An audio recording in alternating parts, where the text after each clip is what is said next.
Welcome back. I'm Daga McDowell along with Tracy Burns. This is the Fox Business Network, Your Questions, Your Money, Your Business. Welcome back, everybody. I wanted to touch on, we were talking in the break, because again, you won't fire it up. We're fired up. We can't stop talking about this. Because Earl Galleher is here, and he is the founder, CEO of Basho Technologies. He's sitting next to Don Rainey, venture capitalist from Grow Tech Ventures. And you have incredible marketing experience, and we were talking about it in the commercial, that you market to enterprises, giant corporations, but you do things that people would love to hear about in terms of marketing, and even Don mentioned one. But just, I wanted you to jump in here. Well, Mark, I actually am a partner in an advertising firm we started 3 years ago that's going well. It's Gaga Marketing, Gaga Nation, and we do a lot of casino marketing and marketing for Four Seasons and things like that. And it's interesting in the marketing world, the massive transition that's happened from going to advertisements in publications and TV commercials to going to all this digital media, podcasting, blogging, getting a Twitter account, social media, Facebook. Like for me to when I coming on this show, that's okay, big deal for a little company like us. Well, of course I sent an email to all constituents. I posted it on Facebook. I put it on my LinkedIn account. I'm appearing so hopefully you got 5,000, well, maybe 500 more viewers today because of my efforts. But there's a lot of ways you can get your messaging out to constituents that matter to you, because there's a lot of hooks in the internet that are following you today, things like LinkedIn, Twitter, Facebook, all kinds of social media type things that you can market yourself through. Without money. Without money. That's the key. Everybody calling us thinks they need a lot of money to start a business. $5 million. You don't need the money. You need a business that can work, and you need to be able to go after this marketing without the cash. And you've watched his podcast. What I really enjoyed that they do. Listen. Yeah, they do podcasts, and they put them up on iTunes, and they're free. And so their particular zeal and passion is sales and marketing, and these are lessons in and discussions about sales and marketing.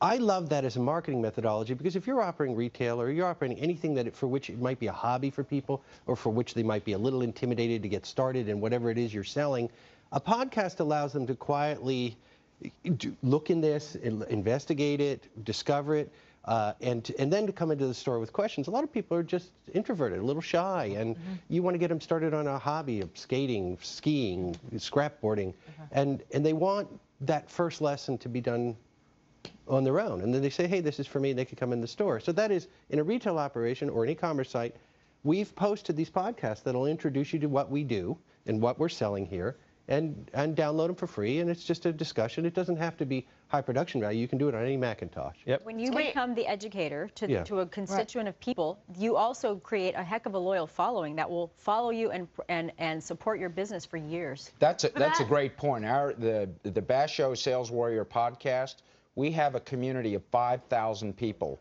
that go to our podcast every week. And I think we're the number 5 leading business and marketing podcasts on iTunes. But that's one thing that I've learned just week after week here, is that you can do all this for free. For free. All right, let's go to AJ from Arizona, calling in on the phone. He's got a question for Danny. What's your question? Danny, Bab, first of all, let me tell you that I think you absolutely rock. I've been on hold. I've been exploring your website, and I'm just amazed.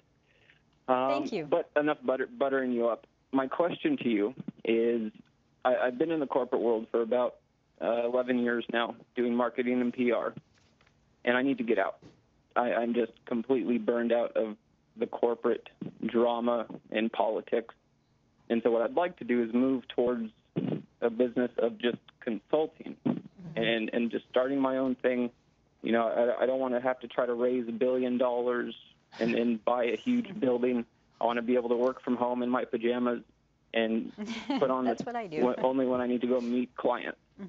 How do I do that? Because obviously you've made that transition from corporate America into consult.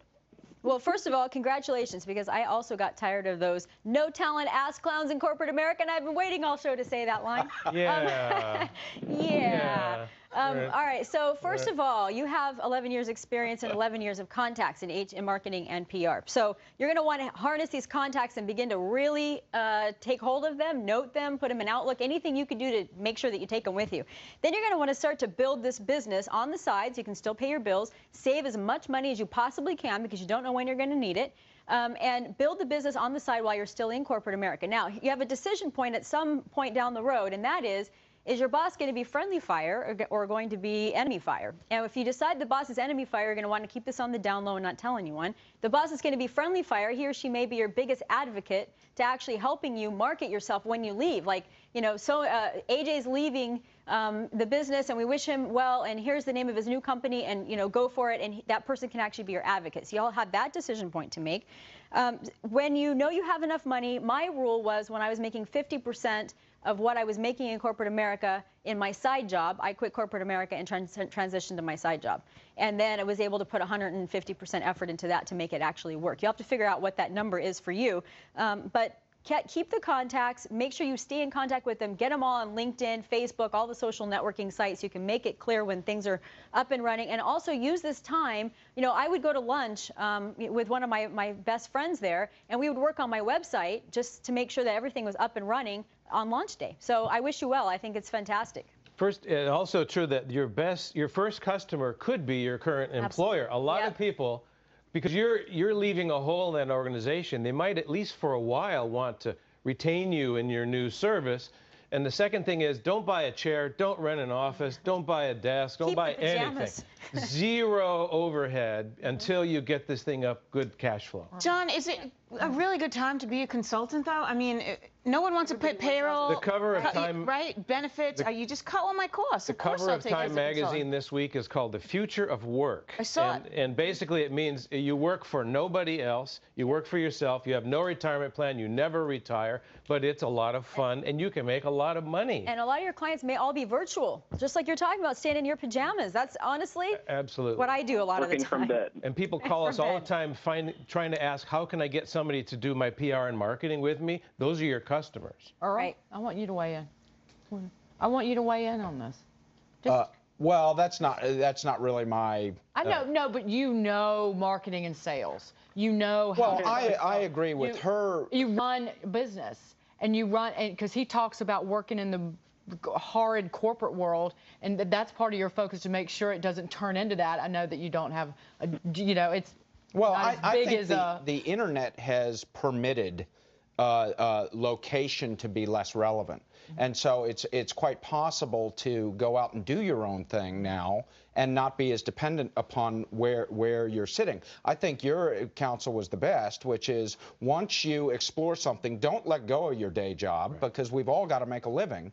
But get your revenue up in that to the point where you can hit a break point, where you can put your energies against it full time. But be careful, it's treacherous, because once you are out on your own, you're fully dependent on yourself, and that's a scary place to be. One thing about working as a consultant is you should get well versed in the contractual arrangements and do a good job of taking retainers, because anybody that's worked in consulting will tell you you can do great work, and the clients here and the accounting department is way over there, and getting the money out the other side can be an arduous process. So anybody that was going to start as a consultant, I'd say be aggressive, but get deposits, get retainers, get yourself paid, do the work. And keep your costs down. Yeah. Everybody, the first thing they think of is, okay, I got to get my stationery and I got to get my little office and I feel like I'm in business. But the reality is, keep it as lean as you can, particularly if it's your money and it's your income and it's all about you. Don't spend money if you don't have to. And figure out what you did and didn't like in corporate America after 11 years. What part of your job did you hate? What part of your job did you love? And make sure you keep the hate part out, or you're going to hate your own business in no time. Wow. Great words all the way around. You know what's coming up?